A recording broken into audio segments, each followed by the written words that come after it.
And as you all know, today's session we are dealing about outcome-based education. Okay, and is the screen shared? Yes, ma'am. Yes, ma'am. Yeah. Now, as the topic says, the topic is on learning out. Before moving on into the term learning, I would concentrate on outcome based education, and then we move on to the learning outcome based education. You all have heard the term outcome, right? Any process or any activity which you will engage in, you always think of what the outcome will be, right? Nowadays we are in an era where even we speak to somebody or anything, we think of what the outcome may be before we speak those words. So this term outcome has become very important and is taking significance wherever we go, whether it is education, whether it is the interaction in the society, whether it is the workplace. We always think of the outcome of whatever activity we are involved in. Okay, so this learning outcome based education has implications to when we speak about our education as a teacher, it has implications to how we design our teaching learning process. Okay, until now, this learning outcome based education especially concentrates on designing an instructional process in such a way that our teaching should be student centered, and then it also not focuses not only on the teaching and learning process, it also focuses as well as on the assessment process, because when you have to evaluate whether the outcome you have set has been achieved or not, then it is the assessment process which helps you out with coming out with the results whether you have achieved the outcome or not. So this LOB, that is learning outcome based education, is the topic for today. Okay, now are the slides moving? Yes, madam. Yes, Yes, ma'am. ma'am. Okay. Yes, Now, madam. before I move on into this, I will just tell you what we are focusing on. The first thing we focus on will be the concept and philosophy of this learning outcome based education. Then we will try to differentiate between whatever conventional education or teaching learning we have been till now undertaking, that is the traditional education, and how it is different from this outcome based education. Okay, and the third one, which is very important in this learning outcome based education, is because we start off with this process where we formulate the learning outcomes. Okay, and how these learning outcomes should be, they are in measurable terms, because we have to later on at the end of our teaching learning process or at the end of our education program, we will have to evaluate whether the learning outcomes which we have set before we started off with the education process has been attained at the end or not. Okay, so formulating these learning outcomes which are measurable, and how they will be measurable only when we tell them in appropriate action verbs. This I'll be dealing in detail when we go on further. Then we will the objective of the session is to align our teaching learning strategies with the assessment methods and with the learning outcomes. So all three are aligned, that is our teaching learning strategies to be aligned with the outcomes which we will set, and with the assessment methods which we all know till now our assessment methods are only tests or examinations at the end of the term, but there are different assessment methods which we can follow, and those assessment methods I will just touch upon, and then how to design a course or a curriculum based on this constructive alignment with all these three. Okay, aligning the teaching learning process, the assessment methods, and the learning outcomes. Okay, and at the end to evaluate whether the effectiveness of the outcome attained, and through that we will also move into another process called the continuous quality improvement. This LOBE has been recommended by UGC because of this aspect of continuous quality improvement. Okay, now before I move on into the actual process of this LOBE, I want to use two terms, and I want to just hear from you whether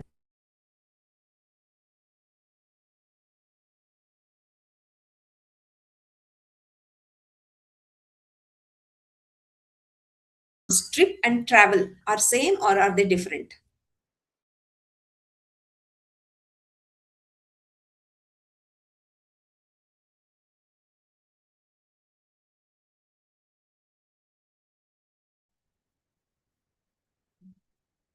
Don't you think these two terminologies, that is trip and travel, are different? Yes, Traveling is madam. just traveling without any aim. But when you're taking up a trip, you have a destiny to reach. Okay. When you're taking a trip, you plan how you will take up the trip, how you will make your trip enjoyable. Okay. So you have a fixed goal to be reached. So that is what is a trip. So education similarly is like you begin with the end in mind when you start with the trip. Okay. So most of us always will decide where we want to reach before we take the trip. We'll also decide on what route we will have to go, because the easiest route with less resources, less time, less energy, that is what we think of. And we will think of making our transport comfortable and enjoyable. So we also think of the mode of transport, okay, and where to stop when we are going if it is a very long trip, okay, and how we will reach the destination. All this is planned when we take up a trip, but that we don't do when we just go on traveling without any aim. Okay. So education also is something like this, where we take the students on a journey or a trip where we have a fixed learning outcome as a goal, and we plan this trip with our students so that we can make learning an enjoyable trip for the students. And then at the end, we will be able to also evaluate whether the trip was really enjoyable for the students, and whether we have taken the trip on the destination where the students have to had to reach. So education also is very much similar to this when we think of the outcome based education. So, till now, as teachers or educators, when we were planning our educational designs and the curriculum designs, we often started off with one question. Even before we went enter into the lesson, when we plan our lesson, we always think of what is the content I'm going to cover in this class. This is what was the question asked till now by all of us, right? So we always asked, what is the content I will cover or I will teach for the students today in the class?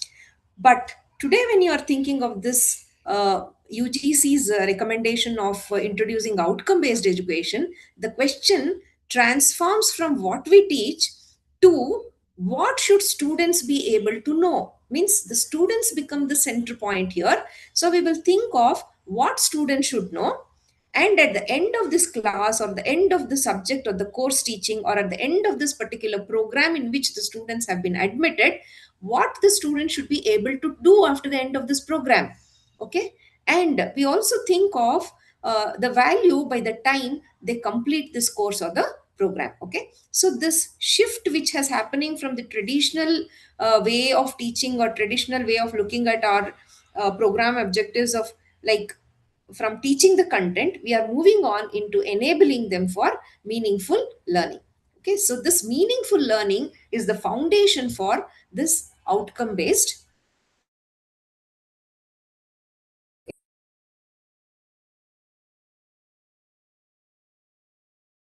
education.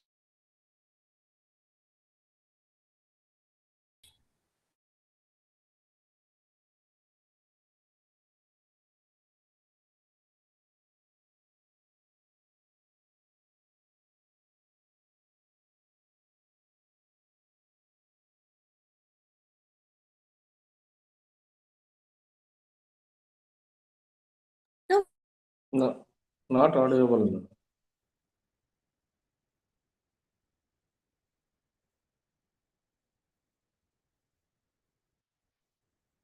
Ma'am, I Is think audible or not?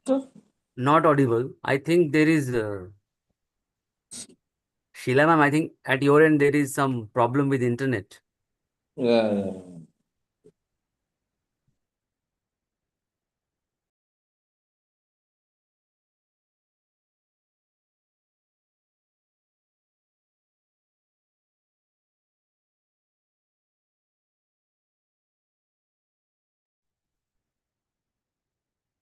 Just for 2 minutes, some network issues ಅನ್ಸುತ್ತೆ.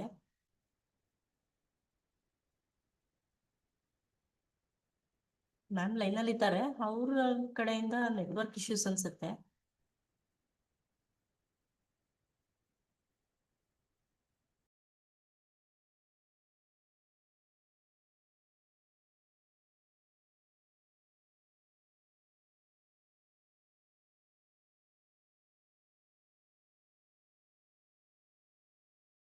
right?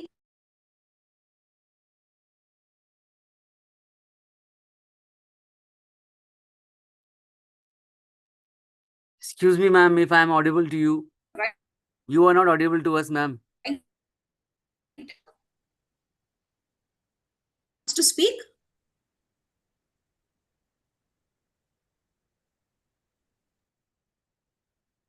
Not audible, madam. Am I not audible? Now okay. Ma'am, Okay, for ma'am. few No, okay. minutes, for few minutes we could not hear you. Okay, okay. I have what introduction I gave you was audible to you? Yes, madam. Yes, Yes, ma'am. madam. No problem. But Yes, now the ma'am. PPT is not visible, ma'am. Okay. One sec. I'll just.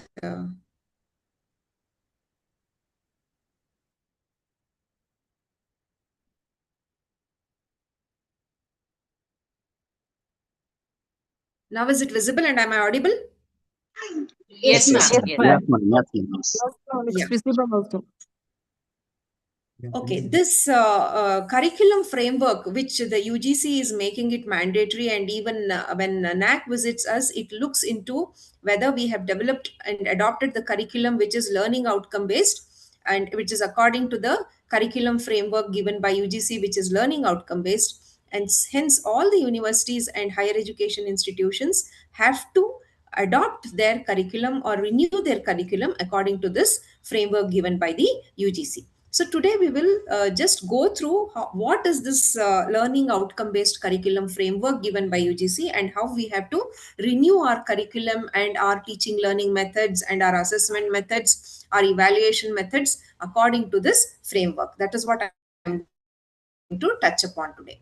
So before I start off with the concepts of this outcome based education, I would like to I have taken a screenshot of the forward given in this document of this LOCF, that is Learning Outcome Based Curriculum Framework. It's just a screenshot how the forward has been begun, and I read out this for you. Now, because of the changing workplace all over the world, they begin with this. They say a well educated and upskilled population. You know, India is a country which has a vast population.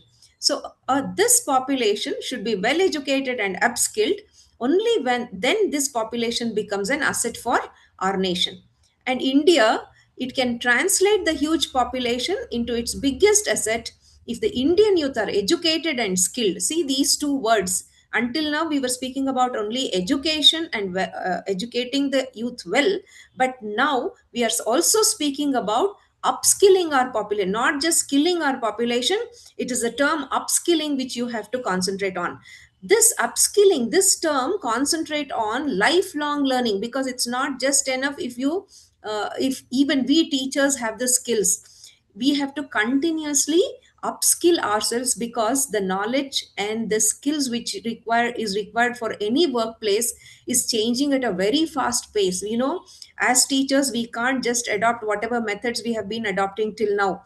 There is artificial intelligence which has come in, there are digital tools which have come in for teaching learning process, for evaluation, for seeking of information. So if the teacher has to be relevant for this day's education for the students, then the teachers, we ourselves also have to upskill ourselves. So this is so for all the workplaces and all the areas of work. So concentrating on this, UGC is saying that if the Indian youth are educated and skilled, so that they will be able to meet the challenges and needs of the global economy. We all know we always have to compete with the global economy. So it says that education plays a very key role in achieving this objective of becoming a global leader, because NEP is aiming on India becoming a global leader. So how is it possible? It is through the skilled workforce. And this skilled workforce should emerge out of our higher education, and higher education is considered as a key driver of growth, performance, prosperity, and competitiveness. This is what is the importance given to higher education today.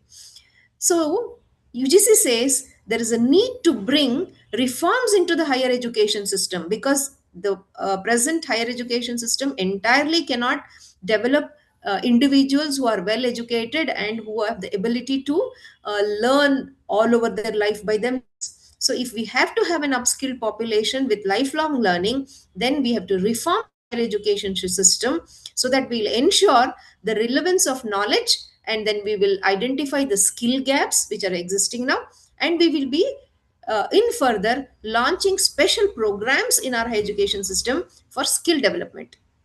So the focus areas of this initiative is the curriculum development. What type of curriculum development? So UGC, under its quality mandate, it has resolved that it will revise the curriculum based on learning outcomes, okay, which is an endeavor towards fostering quality higher education in India. So this framework which has been brought about by it, called the learning outcome based curriculum framework, works towards a holistic experience for the students. So the students have to gain holistic experience. Further on, when we move on, we'll be able to also touch upon what we mean by holistic experience. And this is done by focusing not just on knowledge delivery, which we were doing till now in our higher education classes, but also on the application of the knowledge through the field as well as the lab work. And also it is emphasizing on the application of the knowledge to real life experiences. Application of the gained knowledge. First, knowledge delivery is important through various methods. Then the students should be skilled enough to apply this knowledge in the field, in the lab, and always in the real life experience. So besides this, it says students will attain various 21st century skills. What are these 21st century skills? There are certain life skills which are listed by the World Health Organizations, called the 21st century skills.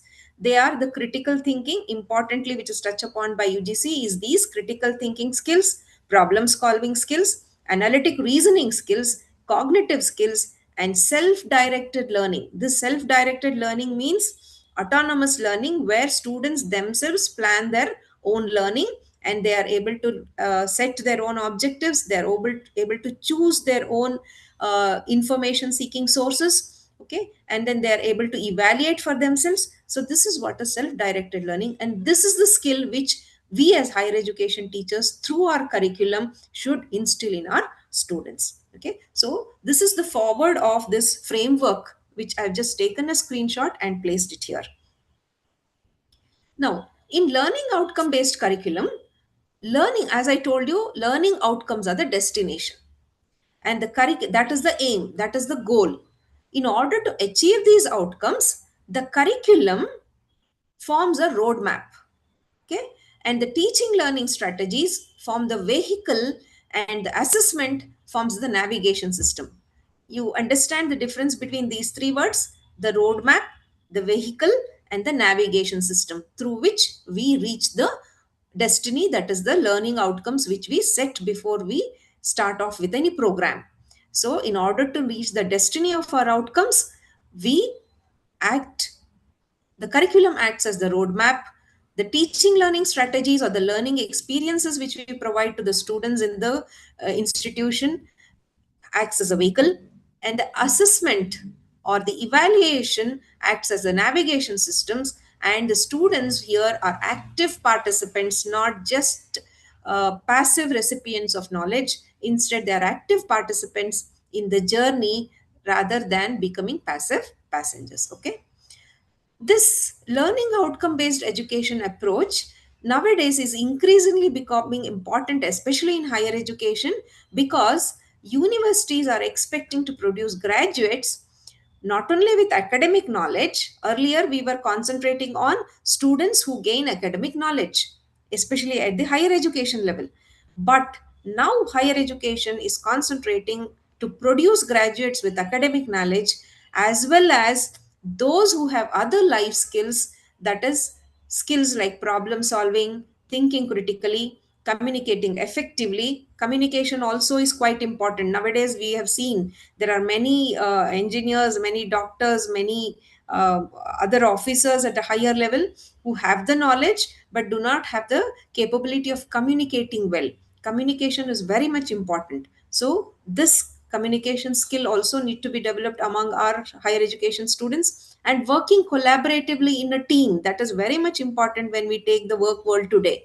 So those skills have to be developed, and adapting, adjusting themselves to the changing contexts, changing physical context, changing academic context, changing social contexts, changing psychological context, change in the workplace too. Okay, so in all these contexts they should be able to adapt themselves, and ability to continuously learn throughout their lives.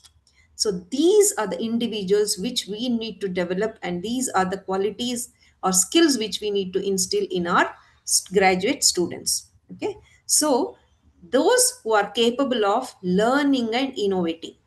Okay, so learning and innovative skills are the skills which we need to instill in our students, and that will be possible through the LOBE, that is learning outcome based education, or OBE, that is outcome based education.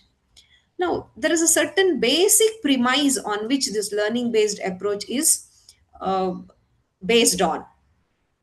This outcome based approach is in alignment with the attributes to be attained by a graduate. You're getting this? What is an attribute?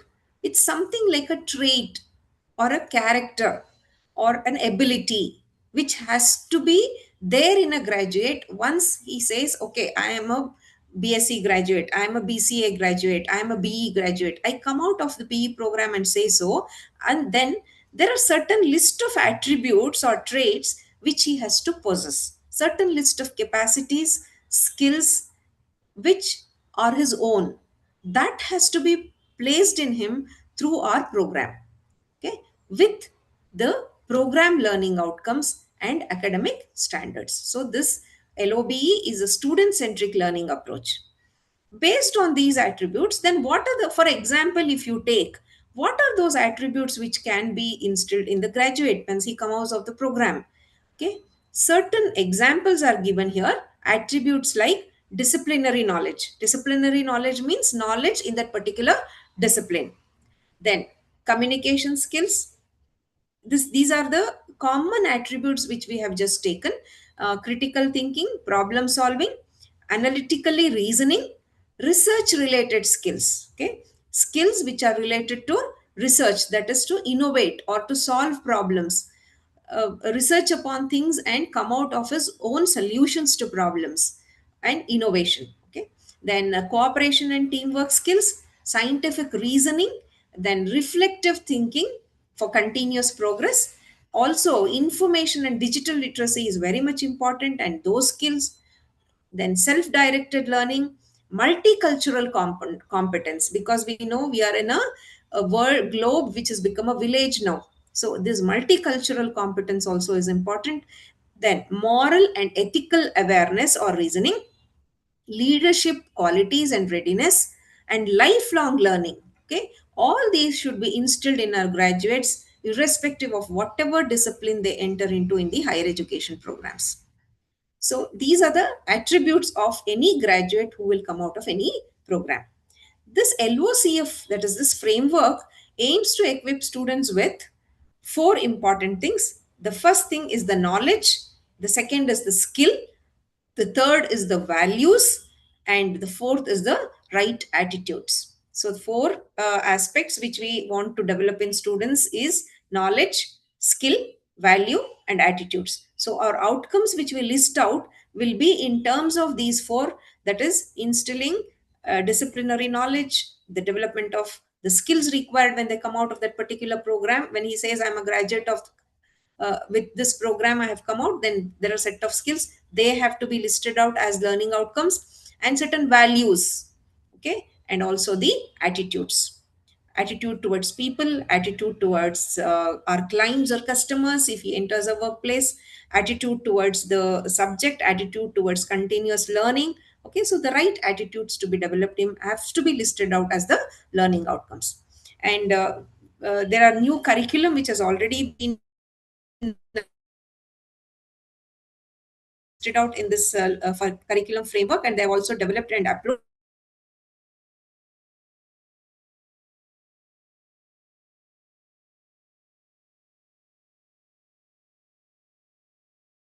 Now, what is this outcome based education? This was just a preliminary base or an introduction which I have given you to say that UGC has made it mandatory to renew our curriculum based on the outcome based education. So, what is outcome based education? This OBE is an education model. Okay, it places each component of the education process around the outcomes or the goals. So whatever learning process, teaching process, evaluation process, and whatever activities which we or whatever interaction we have with the student,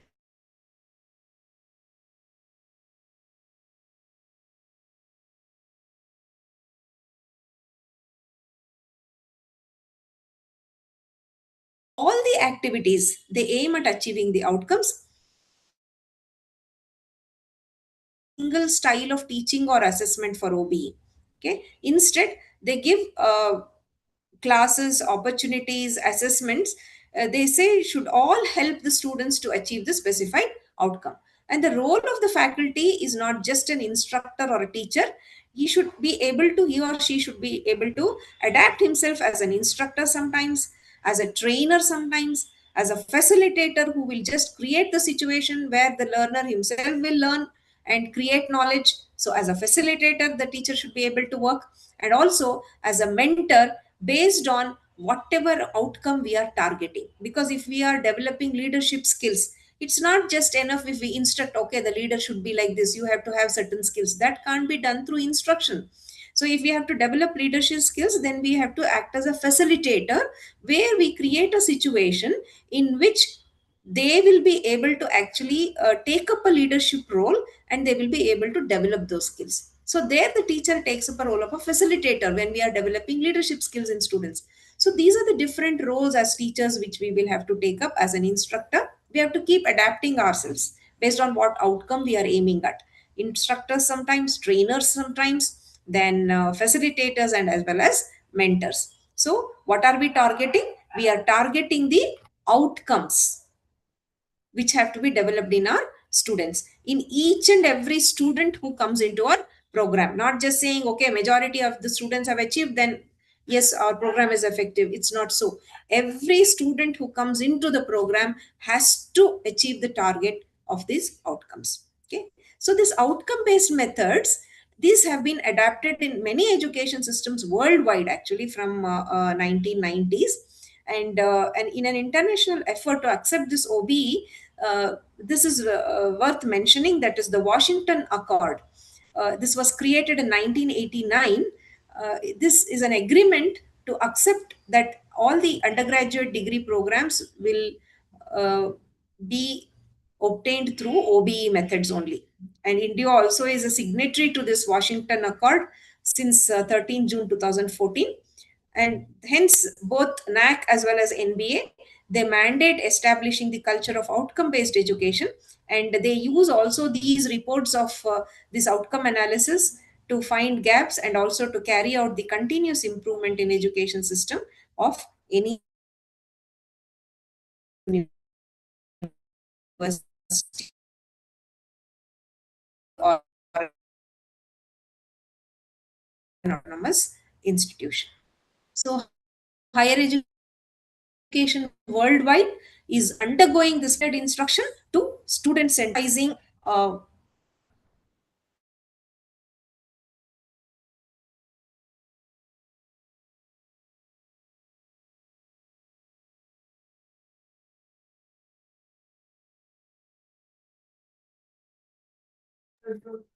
Sorry to interrupt you, ma'am. Your voice is not audible, ma'am.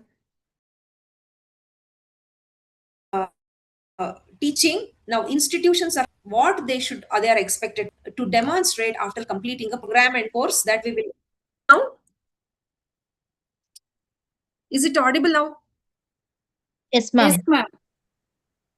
I'm not understanding. Once I screen, is the screen shared? Actually, Yes, ma'am. ma'am. Yes, Actually, ma'am. No ma'am, problem. there is, actually, Yeah, ma'am, yeah. there is a bandwidth issue at your end. That's why it is happening time and again. Internet issue. Yeah, low network bandwidth, that is what it's showing.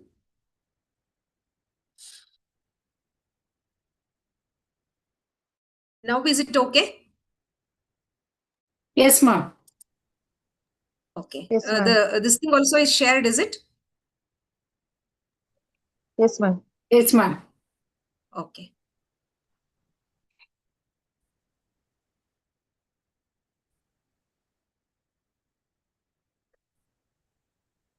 So instead of I told you, now instead of emphasizing on what we teachers are teaching, now we are emphasizing on what we expect the students to know, understand, or to demonstrate the skills they have learned after completing the program. So this outcome-based education ensures that every aspect of the curriculum, that is starting from the objectives to teaching learning activities and also the assessment process, everything is aligned and is with the learning outcomes which are clearly stated before we begin with the program. Then, looking at the definition of what is learning outcome based education, this LOB is an educational approach wherein the curriculum design, the teaching learning process, and assessment are organized or aligned around the learning outcomes which are clearly defined, and these learning outcomes are uh, we expect that the students will be able to attain these learning outcomes at the end of the program or the course. The shift is from the what teachers teach from the content to what students are able to know, what they are able to understand, and what they are able to perform and demonstrate. So this is a student-centered approach and organizes the curriculum, teaching, assessment, okay, according to what we expect the students to attain by the end of the program. This person, Spaddy, is the one who introduced this outcome-based education. So outcome-based, he says, outcome-based does not mean that curriculum-based with outcomes is just sprinkled on top. He says it is a transformational way of doing business in education. So OB is an approach to education where decisions about the curriculum are driven by the learning outcomes that students should display at the end of the course. Okay, so the decisions include on curriculum content, the educational strategies, as well as the student selection and the assessment. Focus here is on aligning curriculum with the desired set learning outcomes, and assessment. How is it going to be? It utilizes a diverse methods of assessment to measure student progress, and the flexibility in encouraging adaptable teaching strategies based on the student needs. Nowadays, we are speaking about inclusive education. What is inclusive education? Education which caters to the diverse needs of the students, because we have students who come from diverse backgrounds. They come from different diverse cultural background, a language background is different for each and every student. Then the socioeconomic status of students are different, and the education level of the parents are different. They come from a different type of family. Okay, and there are diversity in many things, diversity in their background, diversity in the interests they have, diversity in their educational needs, diversity in the goals which they have to achieve, and diversity also in terms of the abilities they have. Okay, so we have to cater to these diverse needs of the students. So the flexibility is encouraged in outcome based education. So we encourage adaptable teaching strategies based on the student needs. And collaboration, this OBE promotes teamwork among educators, because all teachers cannot be well versed in all types of strategies or all type of content and in all catering to all type of students, right? So collaboration where teachers work with as a team to enhance the learning experience. And engagement, that is student engagement. So we foster active student involvement in the learning process. And also feedback is one important concept because it is a continuous improvement process. So providing timely feedback to support ongoing student development. That is why we nowadays are concentrating more on formative assessment or continuous comprehensive evaluation, and internal assessment also is given more focus on nowadays. So it's the same thing. It is student centered. Then curriculum is in alignment with the and both the assessments and the teaching learning process is in alignment with the desired outcomes. And we have varied assessment strategies so that we will be able to measure the student progress against the performance outcomes, so that we will be able to enhance the learning of the student. And continuous improvement is another dimension of this continuous based education, that is regularly reviewing also the outcomes. It's not that we set the outcomes and leave it as it is and we are aiming at just working towards attaining that outcome. As the work world changes, the outcomes which we need to achieve also keep changing. So we have to regularly even review the set outcomes, and according to that also we need to review the practices and encourage the ongoing enhancement in the education delivery systems. Okay, so delivering the education to the students. There are certain 4 fundamental principles on which this OBE is based. Okay, so what are these 4 fundamental principles? The first one is clarity of the focus. What is the focus? The focus is our outcome or the objective. How do we get clarity in our objective? That is by specifying the learning objectives. They should be explicit, they should be measurable, and they should be shared among all the educators as well as the students. So this clarity of objectives should also be given to the students as well. Okay, once they enter the program, they students know what are the abilities I will be gaining after going to the program. If I'm selecting this particular subject or the course, then what are the abilities or knowledge or the skills I am going to develop after going through this course? This should be explicitly given to the students, and they should be in terms of action verbs which are measurable through our assessment procedures. Okay, then designing back is another fundamental principle. Means, what do we mean by designing back? Our curriculum and teaching strategies are developed starting from the desired outcomes. Outcome is the goal. So keeping the goal in mind, we are backwards designing our teaching strategies and the curriculum. Then high expectation is another principle of this OBE. Okay, what do we mean by high expectation? The expectation that all the students, irrespective of the diverse abilities and backgrounds they come from and the diverse needs they have, all the students are to be expected to achieve high levels of competence. Okay, all of them should achieve high level of competence. How do they achieve this? With appropriate support, catering to the children or the students with all their needs and providing the appropriate support. That is where equity in education also comes in here. So we are giving them appropriate support. Then expanded opportunity is another 4th principle. So what is expanded opportunity?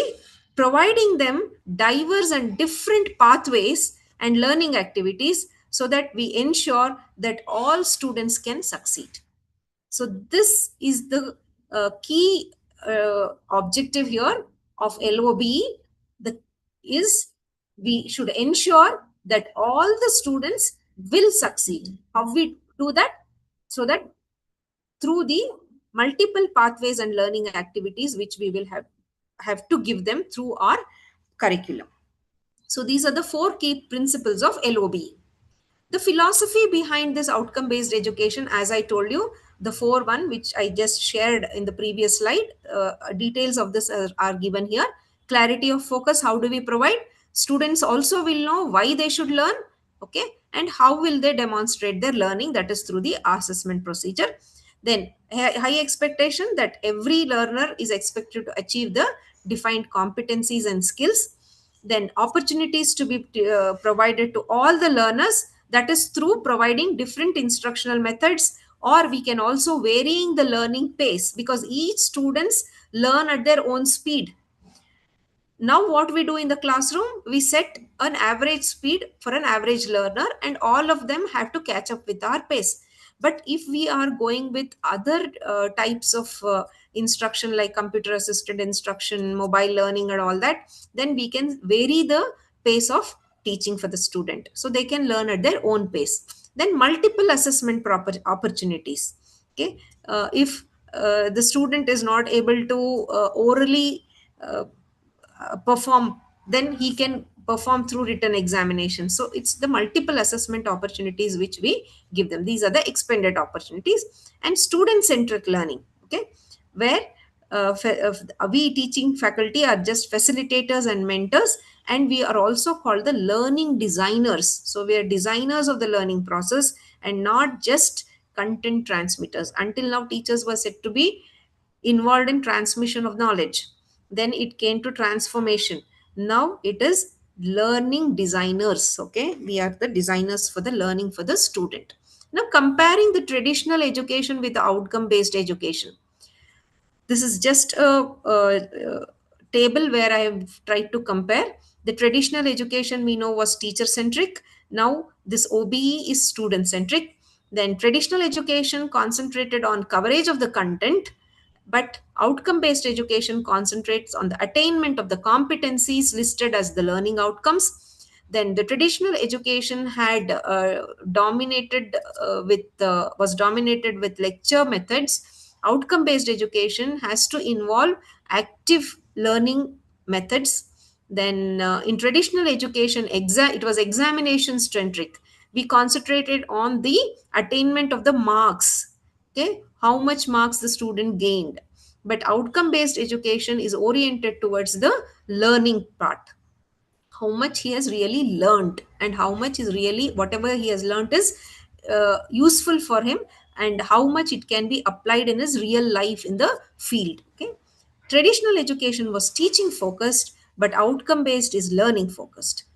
Traditional education, we concentrated on the semester end examinations more, but outcome based education, we are concentrating on the continuous comprehensive evaluation.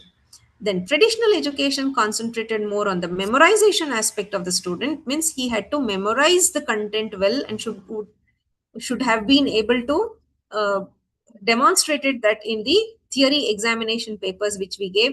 But the outcome based education is concentrating on the application of whatever has learned and on the development of higher order thinking skills. So thinking skills we have two, that is lower order and higher order. Outcome based education concentrates on higher order thinking skills like critical thinking, creative thinking. Okay, now, there's a question here. If you compare these two, which of these model, whether the traditional education model or the outcome-based education, do you think prepares our students for the 21st century workplace? Okay, surely the answer now is that the outcome-based education really prepares our students for the 21st century workplace, right? Now, we are speaking so much about learning outcomes. What are these learning outcomes? For people other than the field of education, it is a little difficult to when we say okay, learning outcomes, you have to be very specific in telling them. They have to be I've given you a list here. If you see how a good learning outcome should be, okay, we say that it should be observable, it should be measurable, it should be attainable, it should be very relevant, it should be time bound, means in terms of specific time we have, we should be able to attain the learning outcome which we specify. We say the outcomes which we list should be like this, but how to list them like that?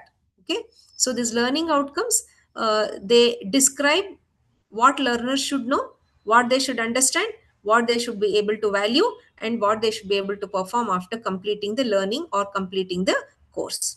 And as I told you, there are the good learning outcomes have these characteristics of being measurable, observable, attainable, relevant, and attainable in a time bound manner.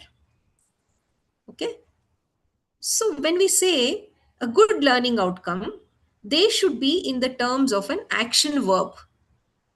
Action verb, you know what a verb is, what an action is. So action verb means when we say specify the learning outcome, let me say the student, if I just say the student has understood the history of Vijayanagar Empire, how do we know whether he has really understood? He has to put it in terms of some action, right? So if we have to say that he has gained the knowledge of Vijayanagar Empire, or if he has understood it, Then we have to put it in an action verb saying that the student explains something. If the student can explain it, then it is a good learning outcome. Okay, so a good learning outcome should begin with an action verb. It should describe the learner's performance. It should be measurable. Then it should focus on learning and not on teaching, and it should be achievable within the course duration. Now, I've given an example here for what a poor learning outcome is and what is a better learning outcome. For an example, if we have a student who is going through a research course subject, okay, a poor learning outcome which I will write is something like student will understand the research process. But how do I know whether the student has really understood it? So it should be in terms of an action verb. So the better learning outcome I will write is the student will be able to, means after going through the course, the student will be able to, specifically I write, he should be able to formulate research questions. He should be able to select the appropriate research design. Any student undergoing my research course should be able to select appropriate research design. Then he should be able to analyze the educational data. He should be able to interpret the findings which he has got after the analysis of the data. So these are the action verbs: formulate, select appropriate ones, analyze, interpret. Okay, these are the things which are measurable and which are observable. Once he interprets, I can observe and say, yes, he has the competency to interpret the data. He has the competency or the skill of formulating research questions. Okay, so these are the learning outcomes which are specified in action verbs, and they are measurable also. Because if I say he is able to formulate research questions, I ask him to formulate a research question in my question paper, and he formulates a proper research question, then he has demonstrated that particular skill. Okay, so these are the characteristics of the good learning outcomes. Now we come into another concept called the Bloom's taxonomy, which the knowledge of Bloom's taxonomy is very important in this learning outcome based education. What is Bloom's taxonomy? UGC says that it is a roadmap for designing all our curriculum and assessment. So in any outcome-based education, Bloom's taxonomy serves as a roadmap for designing the curriculum and assessment, and it promotes higher order thinking skills. Okay, so it was Benjamin Bloom who formulated this taxonomy. We all know is nothing but classification.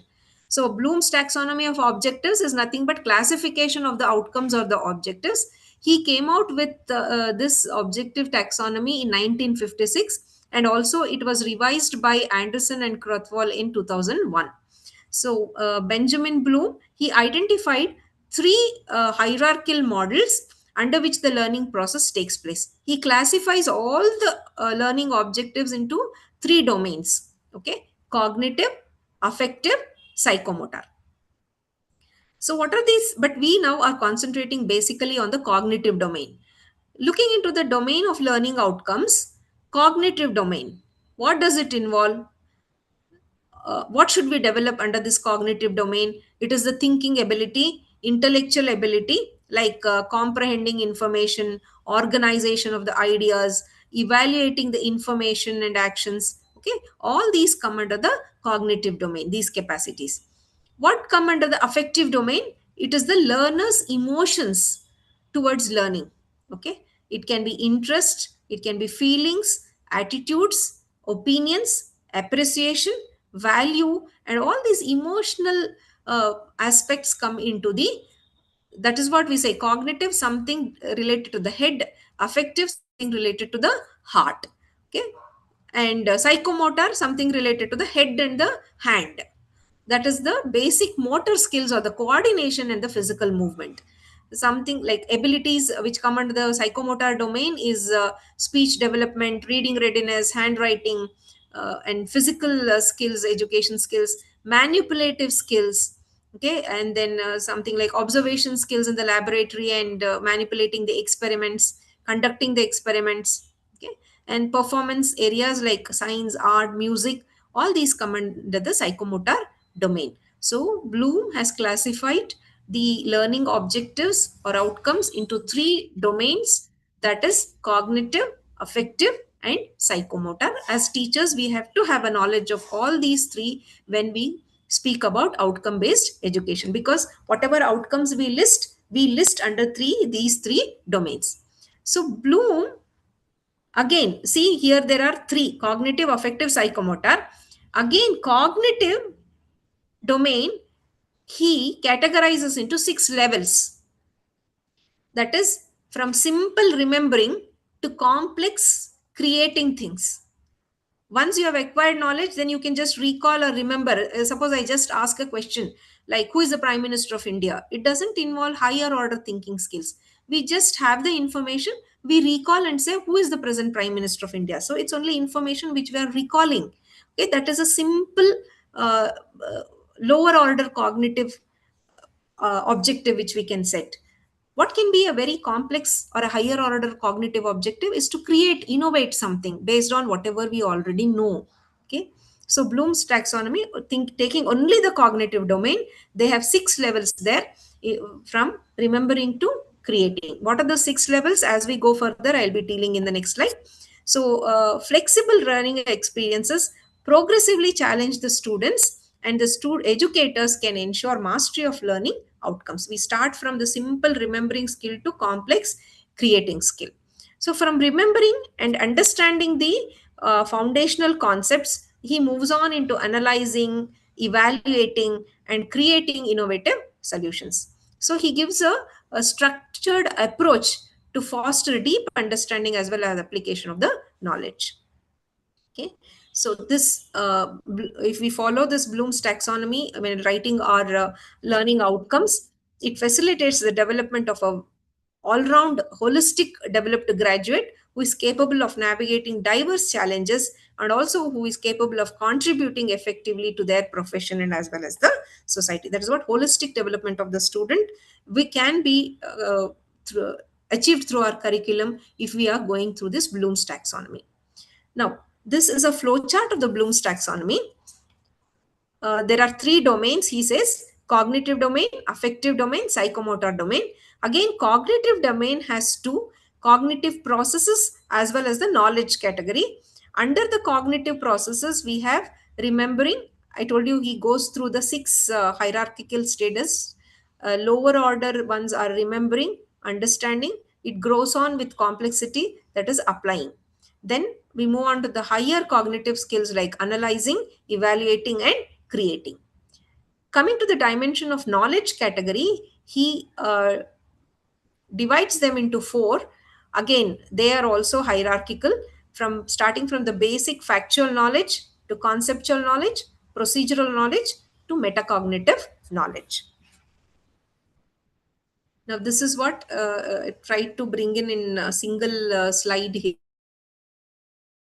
6 cognitive levels under the only the cognitive dimension. I've not touched upon the affective as well as the psychomotor dimension. It's only cognitive dimension, 6 levels: remember, understand, apply. Lower order thinking skills. Coming to the higher order thinking skills: analyze, evaluate, and create. Now, what are the action verbs for remembering? They will try to remember. Then we say define. They'll be able to define something, then they are remembering. If they are listing out something, they are remembering. If they are recalling something, then they are remembering. So we don't say that the students remember, because remembering is a overt behavior which happens within and we are not able to observe or measure. So if we have to observe, it has to be in behavioral terms. So if it has to be in behavioral terms, then we have to define them in action verbs. What are the action verbs for this level of remember? For example, it is define, list, and recall. Okay. And Bloom's taxonomy, if you see at the base, we have the remembering thing in this pyramid here. That is, they recall the facts and basic concepts like define, list, memorize, repeat, okay, state. These are the action verbs which come under this. Then the second one is understand. They explain, is the explain and describe, they summarize, they locate, they report, they translate, they classify. Okay, all these comes under are the action verbs which come under the understanding level. They try to understand ideas or concepts. The third level is a little higher in the hierarchy of cognitive levels, is the application. If the student is able to apply, then the action verbs which we can use is something like execute, use, demonstrate, solve, okay, then interpret, operate, sketch.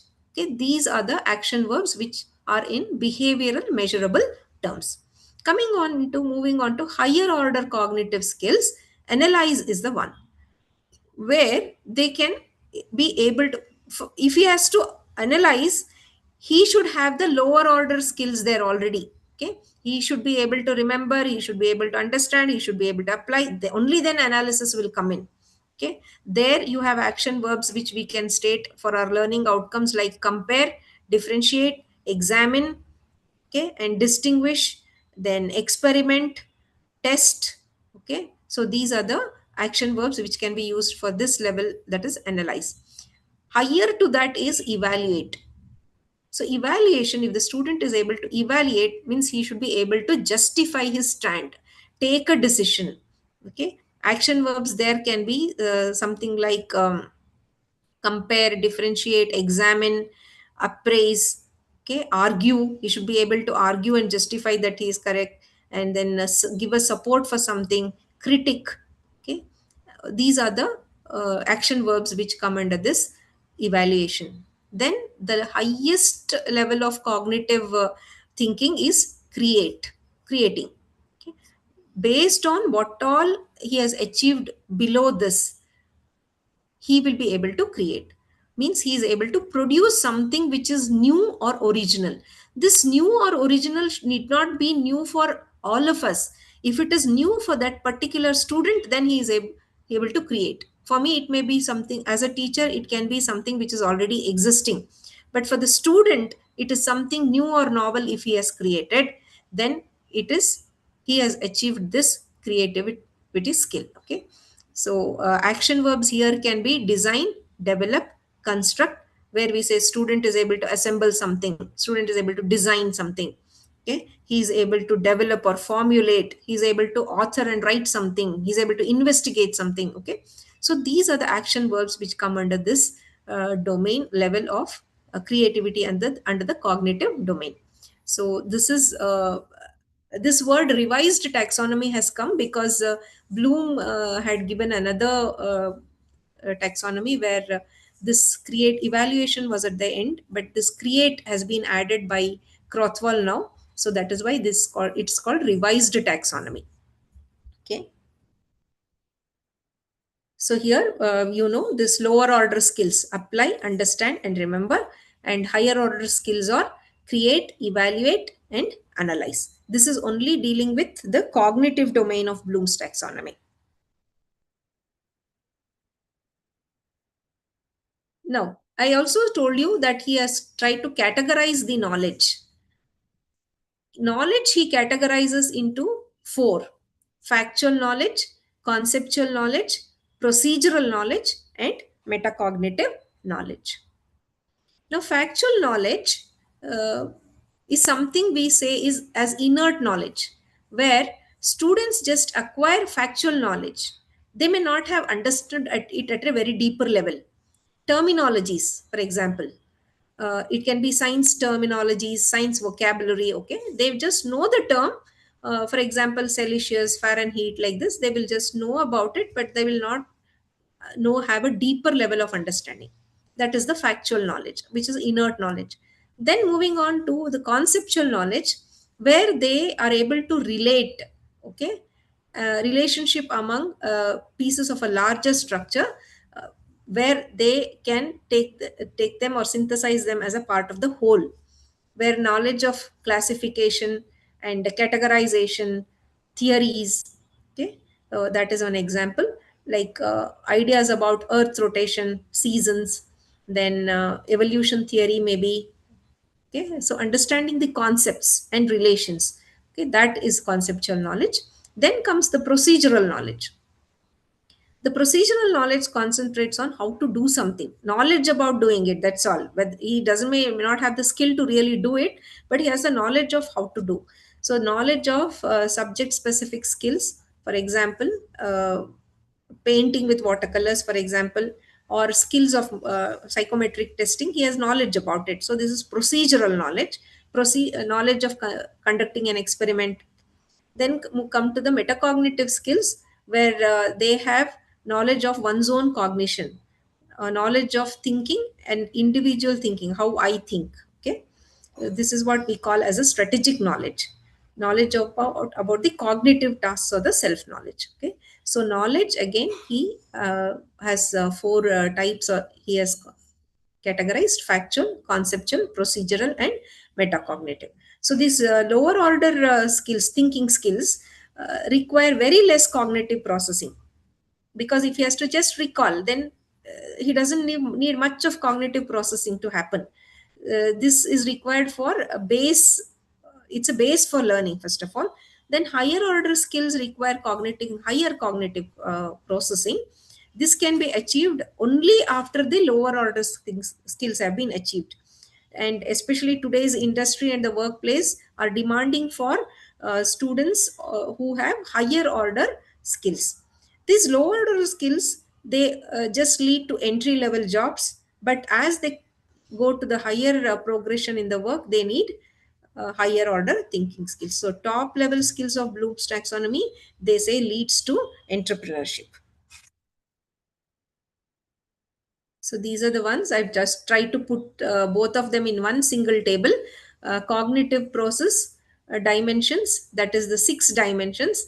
Lower order skills, that is remember, understand, and apply. Higher order skills, analyze, evaluate, and create. And the action verbs are given below in the bullets for those particular skills. Then coming to the knowledge dimension, uh, concrete as well as abstract knowledge. Concrete, which is factual and conceptual, then procedural and metacognitive. They are hierarchical. Okay, so about facts, when we say knowledge of terminologies, knowledge of specific details and elements, come under factual. Conceptual, where knowledge of classification and categories, knowledge of principles and generalizations, knowledge of theories, models, and structures, they come under the conceptual one. Then coming to the other higher level is the procedural knowledge, where knowledge of specific skills and algorithms, knowledge of specific subject, specific techniques and methods, then knowledge of criteria for determining when to use appropriate procedures. Okay, and coming to metacognitive, that is strategic knowledge, where we have the knowledge about cognitive tasks, including appropriate contextual as well as conditional knowledge. It is self knowledge, how I learn, how I can design my own learning. Okay, all these things come under the metacognitive knowledge. Now, these are the action verbs. Um, One example I will just read out for the higher order skill, that is create. Action verb can be design, create, plan, formulate, invent, develop, organize, produce. Means coming out with something new. Maybe an idea, a new idea, it can be a new product, it can be a new procedure or method which they can come out with. Okay, this is the highest order of thinking skill, that is the create. Okay, and one illustration is given here for the 4 types of knowledge. Under remember, for factual, it is list out the properties of metal. Okay, that can be under factual knowledge. Coming to the conceptual knowledge, match the material according to their characteristics. If the student is able to do that, but you see that it is under the remembering level only. Then under the procedural knowledge, describe the working of a diode. Under metacognitive, identify the strategies for data collection. Okay, so these are the learning outcomes which we can be able to list in our courses or the curriculum.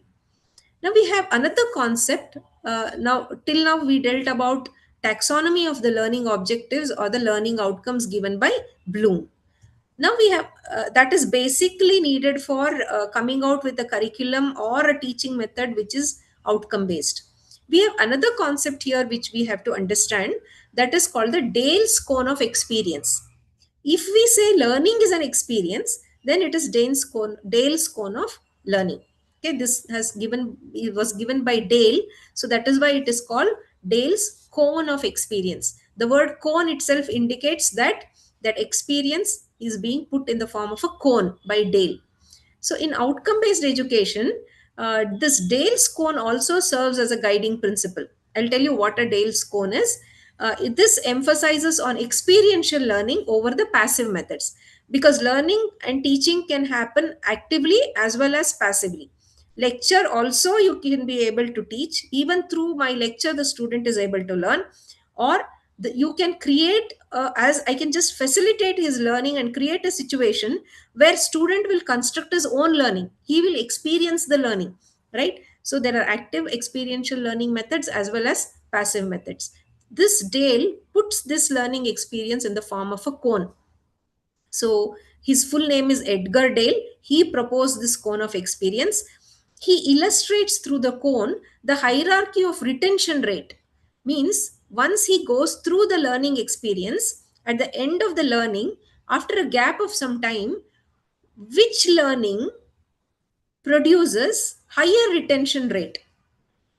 Okay, so this hierarchy which he gives in the form of a cone is about the retention rate for various learning methods or experiences. I'll tell you the cone in the next slide. This suggests that learners retain more information when they are actively engaged in the learning process. Okay, then he prioritizes hands-on activities, simulation, and real-world application than just a lecture method or a reading method. So educators can enhance students' retention and understanding of any course material if they give this hands-on activities and simulations and also projects or real-world applications. So this approach also fosters these higher order thinking skills which Bloom has listed out, that is critical thinking, problem solving skills, practical knowledge acquisition, that is acquiring or creating his own knowledge, and aligning perfectly with the goal of producing competent graduates. That is what is our goal of any program, that is produce competent graduates who are capable of meaningfully contributing to the whatever field they choose. Okay, that is possible if we provide hands-on activity. Now, what is this Dale's cone of experience? You see, this is a cone, and to the base, it is according to how much of whatever we have learned we retain. At the tip, if you see, the read aspect is there. Okay, we say they remember only 10% of what they read, 20% of what they hear, and 30% of what they view or watch. You see, this sensory organs are involved. The first thing is just hearing. The second, videos, if he sees, then both hearing as well as seeing is involved, right? Then if you are giving him a collaborative a demonstration, or he is going and visiting a exhibition or a site, then they say that 50% of whatever they hear and see, there are two senses there, hearing as well as seeing. Okay, so they remember 50%, they retain 50%. Then coming on to hands-on activity and collaborative lesson designs, it says that 70% of that is retained, because many a times he recalls and reproduces again whatever he may even write down as a, when you give an hands-on activity or a project, he may even write down a project report. Okay, so he will retain 70% of it. Then the last is simulation or model or experience, or if he himself does it hands-on activity where he does the real thing, then 90% of it they say is will be retained. Okay, and at this last end we are seeing that what are the learning outcomes there. The tip where they're just reading and hearing, we are saying the outcomes are define, describe, list, and explain, which are the lower order cognitive capacities. Then coming just down on the cone, you see we have other senses involved like hearing, seeing. There the outcomes can be like demonstrate, apply, practice. Then coming to the higher order, coming towards the base of the cone, we have higher order thinking skills like analyze, design, create, evaluate. Okay, So this is what we call the Dale's cone of experience. Now, coming on to practically how we design a outcome based curriculum. Whatever you learn now, the two concept is about Bloom's taxonomy, which will be used when we start preparing the curriculum, and also the Dale's cone of experience when we write about the teaching learning experience or the teaching strategies or learning strategies which we have to adopt. Then we have to keep in mind the Dale's cone of experience. Now, practically moving on to how a object based education or LOB begins. So, objective based education or an outcome based education process starts with a clear statement, a statement of what knowledge, skills, and attributes the graduates will be able to demonstrate at the completion of the program. Okay, that we call the graduate attributes or the program outcomes. So, this statement should be measurable, aligned with the program educational objectives, and also the vision mission statement of the institutions. You see, everything is in alignment, in line with it. The first thing, we all know, every department, every institution for that matter has a vision statement, right? So, and we also have the mission of this institution. So our program educational objectives are in alignment with the vision and mission statement of the institution. They're also called the program outcomes or graduate attributes. Means once the graduate attains that particular degree and comes out of the program, what are the attributes which are instilled in them? They are called the graduate attributes. So graduate attributes and program outcomes are very much the same. Then comes when we design the outcome based curriculum or when we modify for the program, we have to achieve this program objectives or outcomes through a set of courses. Courses, some of us call it as subjects or papers in us. Okay, so program, any program has a set of courses. With each course, we have a set of course objectives. Every course has a set of course objectives, and these course objectives will contribute to the attainment of the program outcomes as well as the program specific outcomes attainment. This I'll show you in a flow chart, it will be very clear. Then below that, the second thing is we have a suitable planned teaching learning process with assessment tools and activities. They are put in place in order to achieve both the course objectives and through that the program objectives. And our PEOs, that is program educational outcomes, should be aligned with the departmental vision and mission or the institutional vision and mission. So these are the level of the outcomes. The first we have is the program educational outcomes. One example here given is graduates will become competent educators and lifelong learners, for example.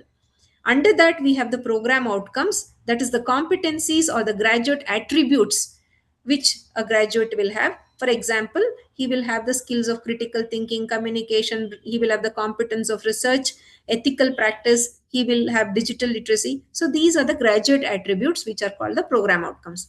Then the next level comes the course outcomes.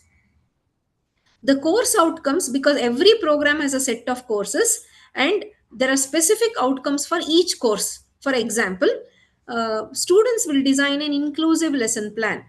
Okay, if you have a B.Ed program and you want to produce a teacher, then the teacher should be able to write a lesson plan. Okay, so the course outcome, if you have an inclusive paper, okay, on inclusive education, then any student going through that particular course of inclusive education should be able to write a lesson plan which is inclusive. So my course of outcome can be student will be able to design an inclusive learning lesson plan. Then comes the lesson outcomes. In order to complete the course, we take certain number of lessons. Every lesson has a specific outcome for each classroom session.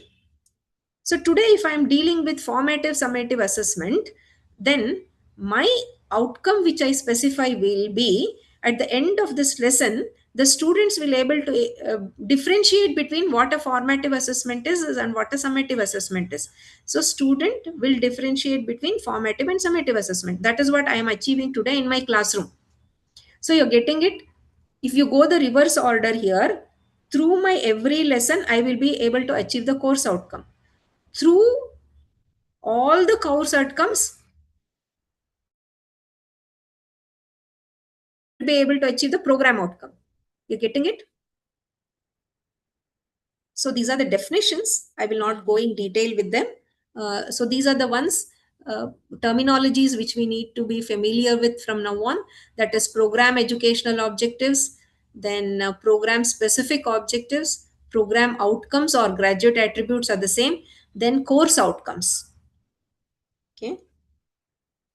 So this is one slide through which I just want to show you the whole thing where, see, we have the vision and mission statement for the institution or the department or the college, and that is an alignment with the program educational objectives. Then let me say one of my program is MBA. Then I have a set of program educational objectives for MBA people. I have, let me say another one, BA in economics, or BSc in psychology. So that program has a set of educational objectives. Okay. From that, we have aligned with that with our program outcomes. Okay. We have different programs, and under the programs, we have program 1, program 2, program 3 having program outcomes or the graduate attributes. Because if he finishes these programs and comes out, these are the skills, competencies, abilities which the graduate will have. That is the graduate attributes, that is the program outcomes. And these program outcomes are achieved through a set of courses. Program 1 may have course 1, course 2, course 3, course 4. Okay. So each course will have a set of course objectives. And these course objectives are achieved through our teaching learning process as well as our evaluation process. And you see, it's a cycle. That is what is a continuous improvement process. The feedback is given from our stakeholders. We ourselves know through the evaluation whether the whole thing is, the cycle is going on right, or whether there is improvement required, and where the improvement is required, whether the improvement is required in teaching process, whether we need to change our evaluation process, whether we need to alter our graduate attributes themselves, whether we need to change our course objectives. Okay, this course is not contributing much to the attainment of the program objective. Okay, remove that course, then bring in another course. Okay, so this is what is the decisions which we can make. This one example I have given for a course. See, these are the program outcomes or the graduate attributes, that is critical thinking and all that. How to write a course outcome.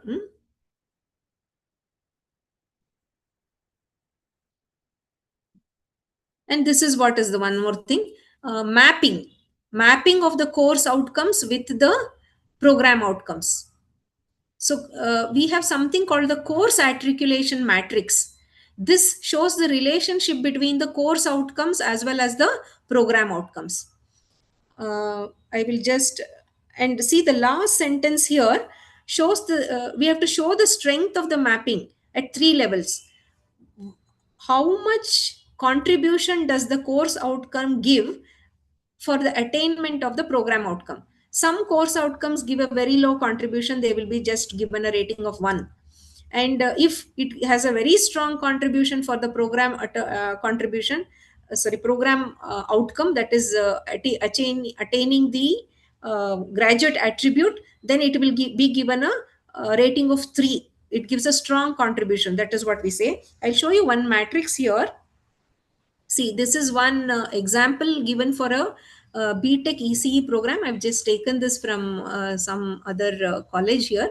Course articulation matrix it is called, where we map the course outcomes, the program outcomes, as well as the PO. Okay, program educational objectives.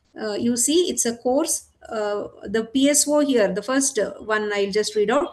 Understand the concept of mathematics, science, and electronics and communication. That is one. Okay, then program objectives or the Graduate attributes, that is PO1, PO2, which they have listed out, is knowledge of engineering, problem analysis, development of solution, modern tool usage, okay, then environment and sustainability, ethics, lifelong learning, communication. So these are the, and individual and teamwork, these are the program objectives. Coming on to the course objectives, you see CO1, CO2, CO3, CO4. CO1, okay. What is the course description they have given? Course outcome. CO1 is given the integrable real continuous, means given something, he will be able to analyze the specific characteristics. How much this course objective, course outcome, is capable of attaining the program outcome. Program outcome 1, that is engineering knowledge. It has a strong contribution, that is why it is rated 3. Getting this? Now course outcome 1 is rated 2 for program outcome 2. Means it gives rated only 2 for that. See, for PO5, it is rated only 1. Means it gives a very less contribution for PO5. What is PO5? That is modern tool usage. So this, to develop this attribute in the graduate using of modern tools, this course outcome gives a very less contribution. And PO6 or PO7, let me say, PO7 attribute, graduate attribute, is environment and sustainability. To develop this attribute in the student, course objective 1 is not contributing anything. So it is given nil, 0. So this is what is course articulation matrix, that is CO, PO, PSO mapping. This has to be done in the curriculum now, which we are designing. Okay. So this course attainment computation, again, attainment levels also have to be computed in the last. See here, level 1 satisfactory, level 2 moderate, level 3 substantial, means 70% students score more than the benchmark. This benchmark goes on increasing every year. Okay, this year 80% means next year you will set it as 82%. It has to go on increasing. That will lead to the continuous improvement programs. Okay, this is what is called the John Biggs constructive alignment model, where the learning outcomes lead to teaching learning activities, that leading to assessment, and that leading to the outcome attainment. One example given here, the outcome which I have specified is design an action research proposal.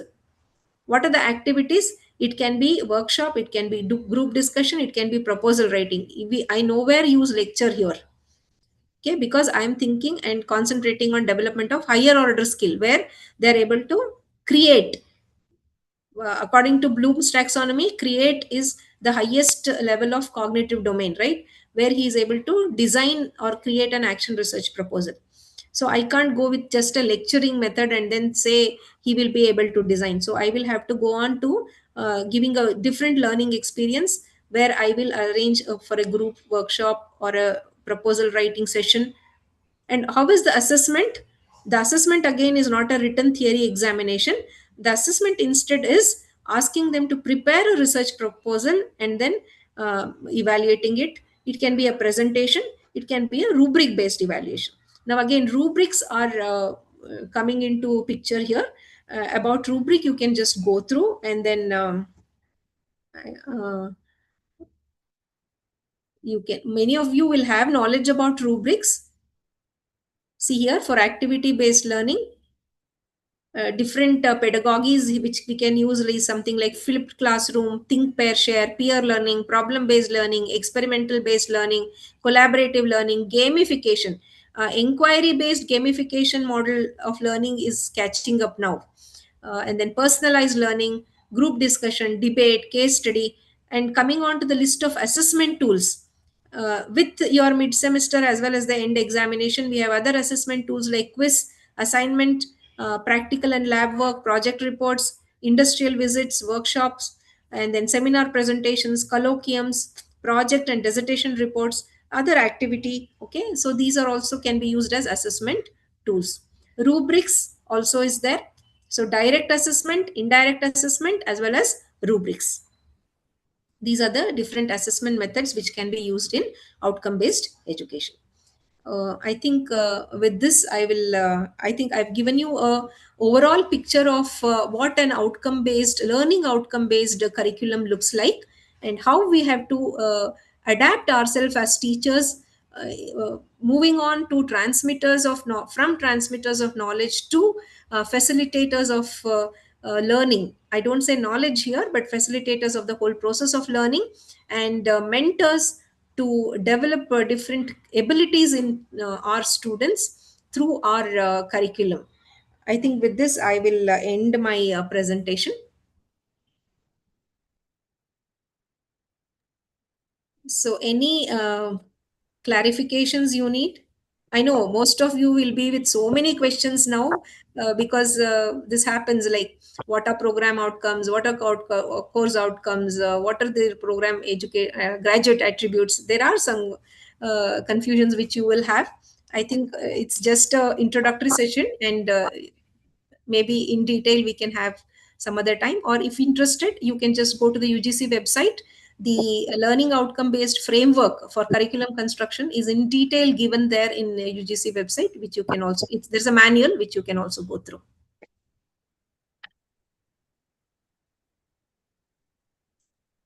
Dear participants, if you have any queries, please go ahead.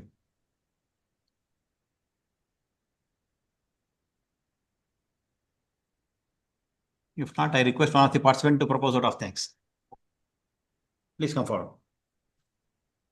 Ma'am, this is me, Zoni Abraham, Yeah, from hello, Shardavilla Sonia. Teachers College. Yeah, Zoni. Yeah, I would like to propose the vote of thanks, ma'am. Sure. I would like to thank Professor G. Sheila ma'am, who was the speaker for the session, where ma'am delivered a content-enriched learning outcome-based education. The session was very interesting and filled with loads of information. I would like to thank MMTC Mysore for organizing such a good session. Thank you all. Thank you. Thank you, Thank madam. you.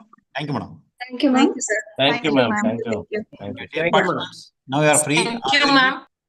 Now you are Thank free. you, madam. We'll meet on Monday, okay? Thank you. Okay, thank you, sir. Thank you. Thank you. Thank you, sir. Thank you, sir. Thank you, sir.